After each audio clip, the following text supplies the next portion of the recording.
Kuri iyi si y'Imana hari intambara nyinshi zaciye ibintu mu mateka y'isi, ariko harimwo abantu benshi batazi neza nyamara yagize uruhare rukomeye mu guhindura isi ya none.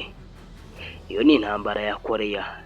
Mbere y'1950 Koreya yari igihugu kimwe, ariko nyuma y'intambara ya kabiri y'isi yagabanyijwemo ibice bibiri, habaho Koreya y'Amajyepfo na Koreya y'Amajyaruguru. Mu majyaruguru hari ubutegetsi bushyigikiwe n'Abasoviyete, mu majyepfo hakaba ubutegetsi bushyigikiwe na Leta Zunze Ubumwe za Amerika. Uko imyaka yagendaga ishira, ubushyamirane bwakomezaga kwiyongera hagati y'izo mpande zombi. Mu gitondo cyo kuwa 25 Kamena mu 1950 ibintu byahindutse mu buryo butunguranye.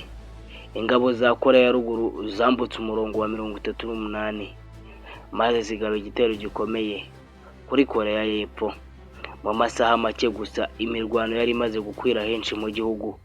Ingabo za Koreya y'Epfo ntizari ziteguye guhangana n'igitero nk'icyo, bituma abasirikare ba Koreya ya ruguru batera imbere ku muvuduko udasanzwe.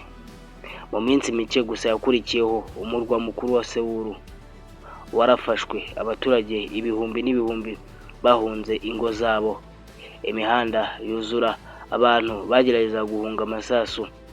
Byasaga nk'aho Koreya y'Epfo yari igiye gutsindwa mu gihe gito cyane.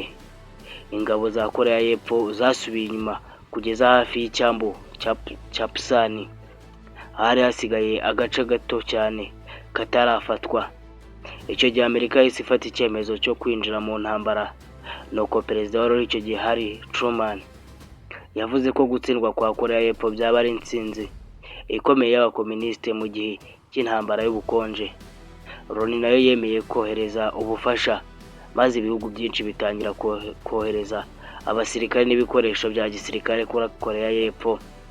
Nubwo byari bimeze gutyo, ibintu byakomeje kugora ingabo za Amerika n'iza Koreya y'Epfo, ariko General Douglas MacArthur yari afite umugambi ukomeye, kuko mu kwezi kwa 9 muri Nzeri mu 1950 yagabye igitero gitunguranye ku cyambu cya Incheon. Iki gitero cyahinduye ibintu byose. Ingabo za Koreya ya ruguru zatangiye gusubira inyuma, nuko Seoul yongera gufatwa, maze ingabo za Amerika zitangira gukurikira abanzi zerekeza mu majyaruguru. Mu gihe abantu benshi batekerezaga ko intambara igiye kurangira, habaye ikindi kintu kitari kitezwe.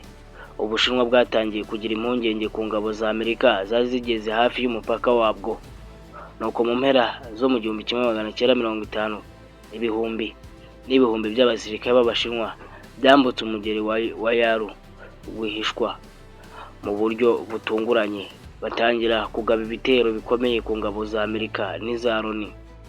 Ingabo za Amerika zatunguwe cyane ahantu nka Johnson Reservoir habereye intambara zikomeye zaranze amateka ya gisirikare. Abasirikare barwanaga mu bukonje bukabije, aho ubushyuhe bwageraga munsi ya dogere 30, munsi ya 0.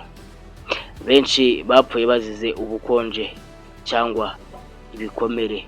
Ubushinwa bwakomeje gusunika ingabo za Amerika zisubira inyuma.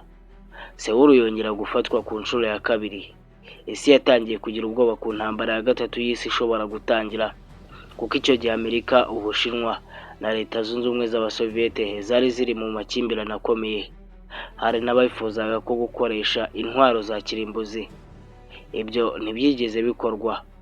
Nyuma y'igihe impande zombi zatangiye kurwanira hafi y'aho intambara yari yatangiriye, imirwano yarakomeje, ariko nta ruhande rwabasha gutsinda urundi burundu. Imisozi, ibindi n'uduce tw'ubutaka byabaga impamvu yo kurwana amezi menshi. Abasirikare ibihumbi byinshi bahaburiye ubuzima. Mu 1951 ibiganiro by'amahoro byaratangiye, ariko byamaze imyaka 2 yose.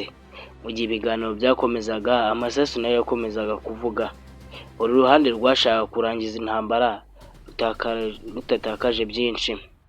Amaherezo ku itariki 27 Nyakanga mu 1953 amasezerano yo guhagarika imirwano yashyizweho umukono muri maze intambara irahagarara, ariko amahoro nyayo ntiyigeze ashyirwaho. Kugeza uyu munsi Korea ya ruguru na Korea y'epfo ntibirashyira umukono ku masezerano ya nyuma y'amahoro, bivuze ko mu buryo bw'amategeko ibihugu byombi bikiri mu ntambara. Intambara ya Korea yasize abantu miliyoni bapfuye ndetse n'abandi benshi barakomereka, imijyi myinshi yarasenyutse, ariko n'imiryango yaratandukanye. Ariko ikintu gikomeye kurusha ibindi ni uko yashyizeho Korea ebyiri tubona uyu munsi. Mu majyepfo havutse igihugu cyabaye kimwe mu bikize kandi biteye imbere ku isi, mu gihe mu majyaruguru havutse igihugu gikunze kandi gifunze cyane kandi gikomeza guhangana n'ibihugu byinshi byo ku isi. Uyu munsi iyo urebye umupaka wa DMZ ugabanya Korea zombi, ubona abasirikare bahagaze barebana amanywa nijoro. Ni ikimenyetso cy'uko amasasu yahagaze mu 1953 y'iyo ntambara, ariko iyo ntambara itari yarangira burundu habe na gato.